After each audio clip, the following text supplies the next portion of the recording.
इतनी देर से जो मैं कह रहा हूं वो तुम्हें सुनाई नहीं दे रहा है? कल को अरे गहरे नथु खैर क्या कहेंगे वो तुम्हें आज से सुनाई दे रहा है? सुनील प्लीज तुम मेरी बात। प्लीज मेरी बात सुनो। जब से शादी हुई है तुम अपने बीवी के रोल में कुछ ज्यादा ही खोई रहती है। तो ठीक है, घर के अंदर के फैसले तुम लो, घर के बाहर के फैसले में ना मुझे तुम्हारी कोई राय चाहिए ना ही तुम्हारी कोई दखल। आपका ये जो मल्होत्रा इंडस्ट्रीज में जो इंटरेस्ट है, इसके बारे में आप मल्होत्रा फैमिली में कोई मदद मत ढूंढिए। तो मेरा मतलब है मल्होत्रा फैमिली के बाहर, लेकिन एकदम आसपास कोई है जो आपकी मदद कर सकता है। कौन? देविका। उन्होंने मुझसे तुम्हारी और मेरी शादी की बात चलाने की कोशिश की। देखो करण, मैं ये नहीं जानती कि तुम्हें कैसा लग रहा है, लेकिन मैं बिल्कुल दंग रह गई। मेरा तो नजरिया ये है कि... नहीं, तुम्हारा नजरिया समझाने की जरूरत नहीं है पूजा। It's not your fault. It's I don't know. मुझे पता करना होगा कि माँ के दिमाग में बात आई कैसे।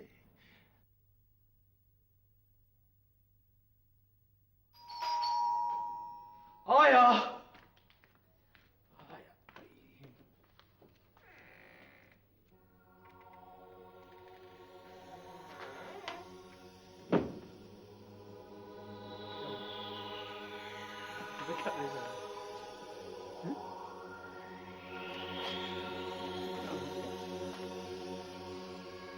कैसे हो सकता है? क्या कैसे हो सकता है? कल तक तो आपके चेहरे का हुलिया ही कुछ और हुआ करता था, आज नक्शा कुछ और है। इन दिनों तो आपके दुखी रहने का प्रोग्राम चल रहा था ना, आज आप ये होठों पे क्या लिए घूम रहे हैं? हंसी इतनी लंबी खिंच चुकी है कि कानों तक पहुंच चुकी है। या आपने दुखी रहने का स्टाइल ही चेंज कर दिया है। आजकल आप गम में भी हंसने लगे हैं, नहीं? या आपने दुखी रहने का स्टाइल ही चेंज कर दिया है, आजकल आप गम में भी हंसने लगे हैं। या फिर वो मामला तो नहीं कि दर्द हद से गुजरा तो दवा हो गया। दर्द मिट गया है और जो दवाइयां थी वो इनमें तब्दील हो गई। अरे वाह, यानी दवाइयां मिठाइयां हो गई हैं। माशाल्लाह, आजकल आप या तो कश्मीर के बर्फ में पाए जाते हैं या फिर कन्याकुमारी की गर्मी में। मध्य प्रदेश जैसे मध्यम तापमान वाले इलाके में आपका आना जाना कुछ कम ही होता है ना? फिर तुम्हें ऐसा लगता कि मेरी खुशी पर तुम्हारा भाषण थोड़ा सा ज्यादा लंबा हो गया? अब क्या करें, तुम्हें देख के ज्यादा खुशी होती है ना, और तुम खुश हो तो और भी खुशी होती है। वैसे एक शादीशुदा मर्द के घर कोई दूसरा शादीशुदा मर्द आए और वो खुश दिखाई दे तो सामने वाले को क्या हो, खुशी होगी ना। तो ठीक है, ये मिठाइयाँ खत्म करते हैं और आप जरा खुशखबरी सुनाइए। खबर तो बहुत पुरानी है लेकिन बताने की इजाजत अभी मिली है। बोलिए। रूबी माँ बनने के लिए राजी हो गई है। क्या?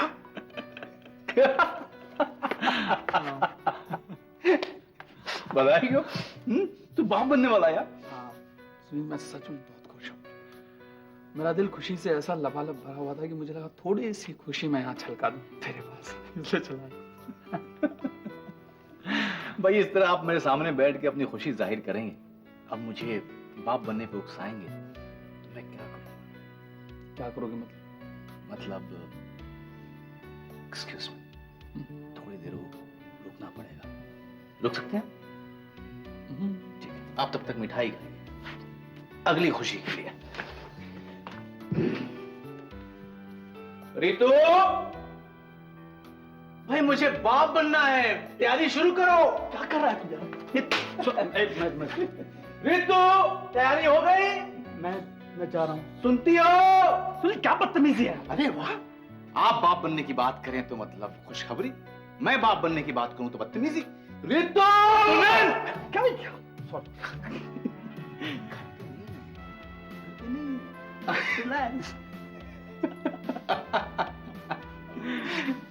बधाई हो। बहुत खुश। आपने मुझे बुलाया? हाँ मैत्री, आओ बैठो।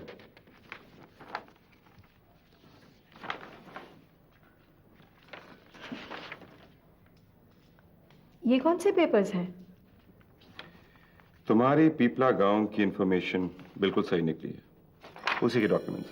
ओ, पेपर्स आ गए? हाँ, मैंने पढ़ भी लिया है। इस जमीन पर होटल बनाना तो दूर, अगर कोई खेती भी करना चाहे तो वो भी नहीं कर सकता। इसीलिए तो इतने सस्ते मिल रहे हैं। मुझे दलाल पर बहुत गुस्सा आ रहा है। I am really very upset with him. Come on, actually वो खुद बहुत गिल्टी फील कर रहा है।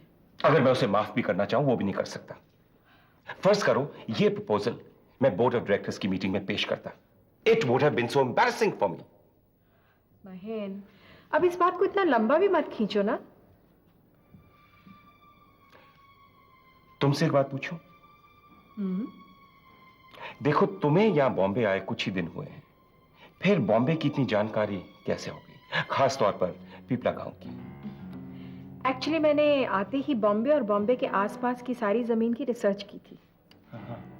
किस लिए? एक्चुअली मेरा एक ड्रीम है, मैं एक होटल खोलना चाहती हूँ और इसीलिए मैंने बॉम्बे और उसके आसपास के एरियाज की रिसर्च की थी। अच्छा, दैट्स गुड। नतीजा क्या निकला? यही कि बॉम्बे और उन एरियाज में जमीन खरीदने के बारे में सोचना भी नहीं चाहिए। महेन, कहाँ खो गए? तुम्हारे बारे में सोच रहा हूं। क्या सोच रहे हो? यही कि इस दफ्तर में काम करके, इस नौकरी को एक्सेप्ट करके तुमने मुझ पर बहुत बड़ा एहसान किया है। Thank you.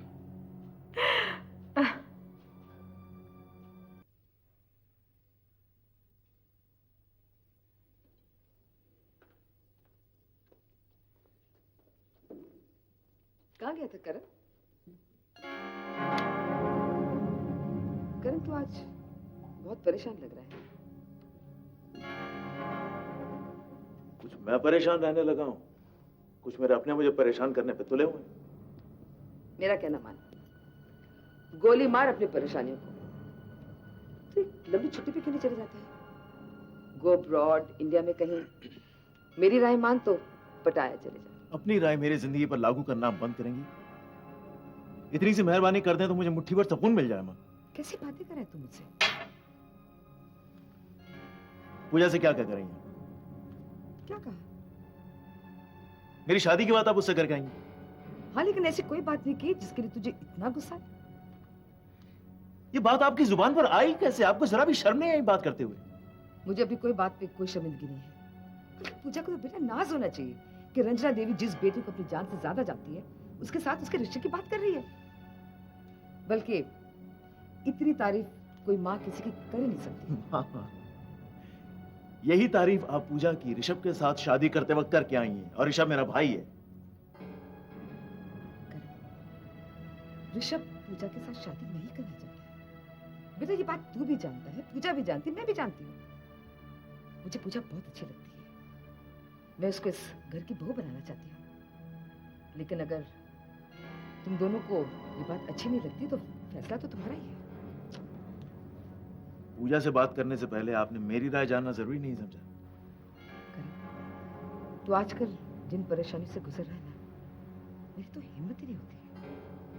बस बेटा, मैं तो सिर्फ एक ही बात जानती हूँ, जब पूजा तेरे साथ होती है ना, तेरे चेहरों की परेशानियों की लकीरें कम हो जाती है।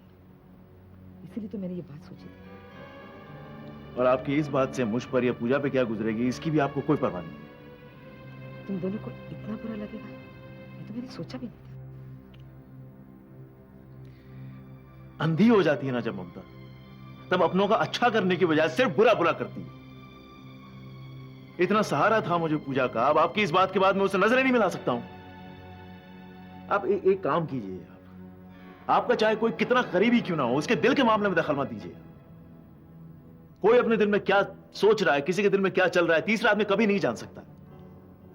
और अपनी ममता से कहिए कि रहम करे जरा मुझ पे, जरा सा रहम कर ले।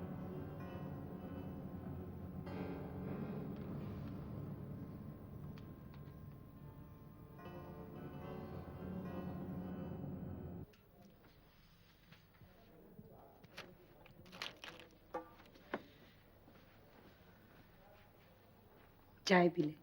मैंने तुझसे चाय मांगी थी क्या? आज तो सुबह से चुप चुप है, तो मुझे लगा तू बोलेगा ही नहीं। मतलब मेरी खामोशी तुझे अच्छी नहीं लगती है? मुझे तो सिर्फ तेरी अच्छी अच्छी बातें अच्छी लगती है। अच्छा, मतलब मैं तुझे उतना बुरा नहीं लगता हूँ जितना तू जताती है। ना जताऊं ना तो तू तो सर पर ही चढ़ बैठे। मैं लीला, मुझे तेरा सर का सिंहासन नहीं चाहिए, तेरी दिल की कुर्सी में जगह मिल जाए बस काफी। देखा देखा, अभी तो चाबी घुमाई नहीं, सिर्फ छुई थी और तू घूमने लगा। गुलाम हूँ तेरा, इशारा समझता हूँ। अच्छा बस कर, पहले ये बता कि तूने दोपहर का खाना खाया? मैंने सुबह से कुछ नहीं खाया लीला। तू रुक, मैं तेरे लिए कुछ खाने को लेकर आती। वहां तू मेरे लिए कुछ बना, यहाँ मेरी दाल तो तेरी कढ़ाई में गली रही है ना।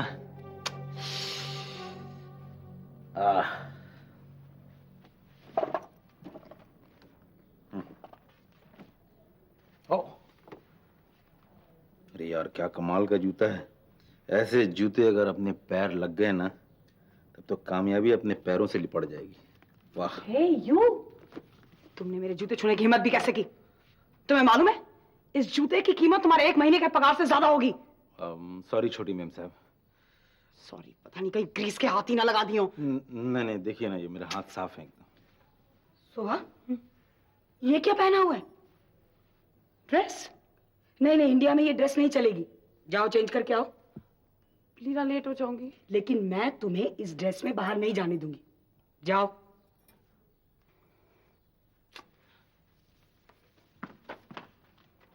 महन प्लीज ऐसी बात मत कहो। तुम नहीं जानते कि मुझे ये जॉब देकर तुमने कितना बड़ा एहसान किया है। लेट मी करेक्ट यू मैत्री। मल्होत्रा इंडस्ट्री ज्वाइन करके तुमने मल्होत्रा इंडस्ट्री के लिए कितना फायदा किया है इसका तुम्हें इल्म नहीं। You have absolutely no knowledge on that. वक्त बताएगा। जानती हो मैत्री, तुम्हें अपॉइंट करने से पहले मेरे दिल में काफी शंकाएं थी, लेकिन अब मुझे अपने फैसले पर नाज है। कम ऑन महन, तुम तो ऐसे ही मुझे सर पर बिठा रहे हो। Why not? सर पर बैठाने की वजह है तुम्हारा एक सपना मेरा सपना भी है। कौन सा सपना? तुम एक होटल खोलना चाहती हो, मेरी भी ख्वाहिश थी कि मैं एक होटल खोलूं। लेकिन महन, तुम तो एक होटल खोलने जा रहे हो ना? बिल्कुल ठीक कह रही हो तुम। मैं होटल चेन खोलने जा रहा था, लेकिन खोल नहीं सका। लेकिन ऑफिस की फाइल्स के मुताबिक मल्होत्रा इंडस्ट्रीज ने टूरिस्ट डिपार्टमेंट में एक होटल प्रोजेक्ट का प्रपोजल सबमिट किया था ना? हाँ, लेकिन वो फाइल में कैद होकर रह गया। हुआ क्या उस प्रोजेक्ट का?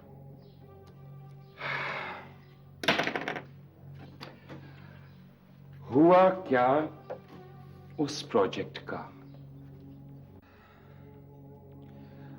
उस प्रपोजल का बहुत बुरा हाशिर हुआ। लेकिन फिर भी बताओ तो सही क्या हुआ? शायद उस प्रपोजल को रिवाइव किया जा सके। I don't think so. उसके बारे में बात करना भी फजूल है। मेरा एक सपना था जो पूरा नहीं होना था, नहीं हुआ। महेन, तुम्हारा ये सपना जरूर पूरा होगा और अब से ये मेरी जिम्मेवारी रही। थैंक यू मैत्री, लेकिन मुझे नहीं लगता कि मैं जिंदगी में कभी भी होटल खोल पाऊंगा। दलाल के प्रपोजल को ही देख लो, क्या हुआ? बेकार हो गया?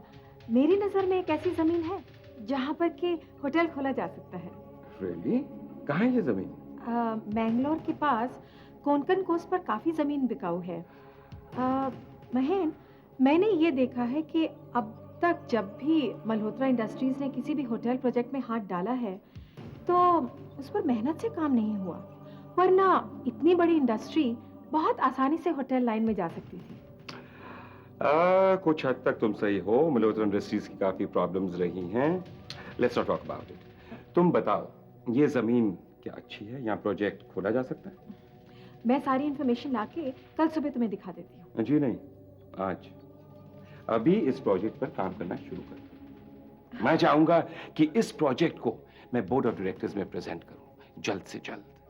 लेकिन एक बार इंफॉर्मेशन को देख तो लो। मुझे देखने की जरूरत बिल्कुल नहीं है। तुम पर पूरा भरोसा है। I know you can do it. Just go head with the project, okay? Okay.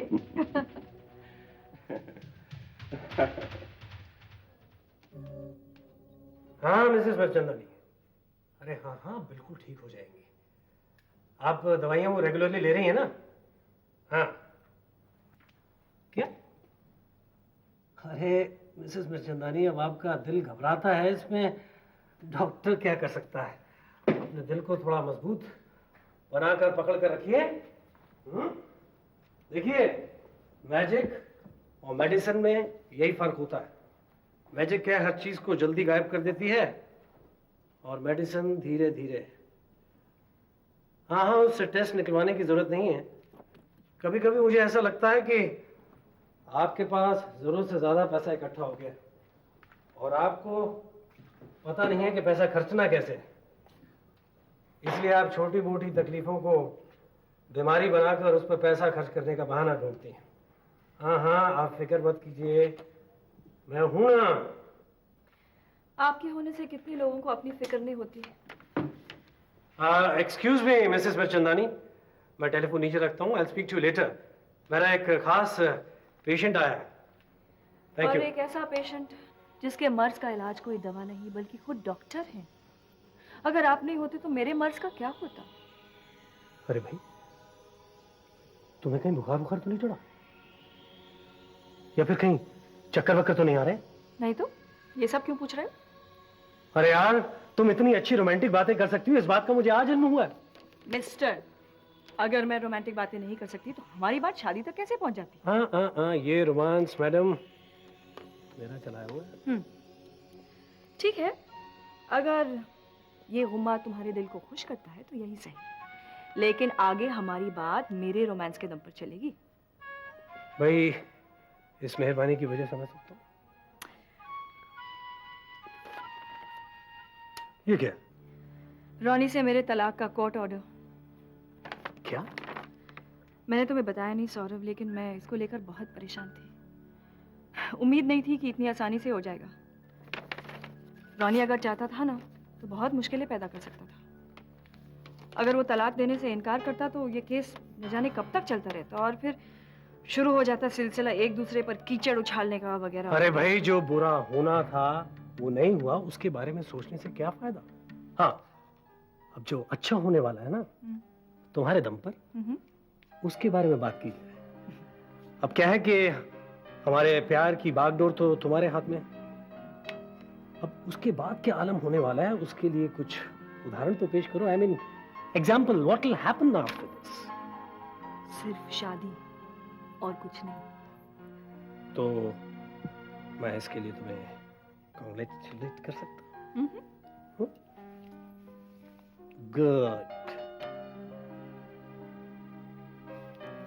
और बताओ त्यागी, कैसी कट रही है? आप हमका ये बता दीजिए कि हाँ, हमका कितना लंबा काटना है, उस हिसाब से हम ये डिसाइड करें कि कौन स्टाइल में काटूं यहाँ पर हम। निकल जाएगा त्यागी, हल भी निकल जाएगा। वकील साहब, जरा रास्ता जरा जल्दी ढूंढें तो अच्छा रहेगा। क्या हुआ कि कहूँ हमारा दिल यहाँ लगने लगा ना तो बहुत मुश्किल हो जाएगा। वैसे आपको एक बात हम बता दें, आजकल हमका यहाँ थोड़ा थोड़ा अच्छा लगने लगा है। कहूँ ज्यादा अच्छा लग गया तो आप हमका हाथ पकड़ के भी खींचेंगे ना तो हम बाहर नहीं आऊंगे। त्यागी, तुम्हारा दिल यहाँ लगने लगेगा तो जिन लोगों ने बाहर दिल लगा रखा है उन्हें तो बहुत धक्का पहुंचेगा। वकील साहब, आप यहाँ पर हमरे जख्मों पे मरहम पट्टी करने आए हैं या नहीं? नहीं त्यागी, ऐसी कोई बात नहीं है। नहीं, ऐसा या वैसा कौन बात जरूर है। देखिए, आपके और हमरे रिश्ते का शुरुआत बहुत अच्छे से हुआ था, तो हम शुरू में ही एक बात साफ कर दें कि सीधा और सच्चा बात हमरे कानों को रास आता है। ऐसा लुका छिपा के अधनंगा या अधढका बात हमसे ना कीजिएगा। उसका दो वजह है। पहला वजह कि आपको भी हम अपना दिल का आबादी में शामिल कर चुका हूं, और दूसरा वजह हमरा, आपका या ई पुलिस वालन का, मतलब के गुनाह का, कानून का और ई खाकी वर्दी वालन का जात बिरादरी एक ना हो, लेकिन इन तीनों का गांव इतना आसपास है कि इन तीनों का भाषा बहुत अच्छे से समझ में आता है। और जो लोग हमारा दिल में शामिल हैं, अगर उन लोगों का भाषा समझने के लिए हमका मेहनत करना पड़ता है, तो हमरे दिल से छटक के हमारा फेफड़ा में फंस जाता है। तब हमका सांस लेने में बहुत तकलीफ होती है। त्यागी, यहाँ खड़ा होकर मैं कोई खेल नहीं खेल रहा, और मैं ये केस बतौर वकील लड़ भी नहीं रहा। मेरे लिए ये केस बिल्कुल ऐसा है जैसे मैं अपने किसी परिवार वाले को बचाने की कोशिश कर रहा हूं। और मैं तुमसे ये भी नहीं कह सकता कि तुम मेरी बातों का यकीन करो, क्योंकि मैं जानता हूं कि हर्फ हर्फ तुम्हें यकीन है, और तुम्हें अंतर नहीं समझ में आता कि कौन सी आवाज गले से निकल रही है और कौन सी आवाज दिल से। वकील साहब, जब इतना बात आप कर ही गए हैं तो वो असल बात भी बता दीजिए जो कहने आए हैं। दरअसल त्यागी, खबर बुरी है। शान की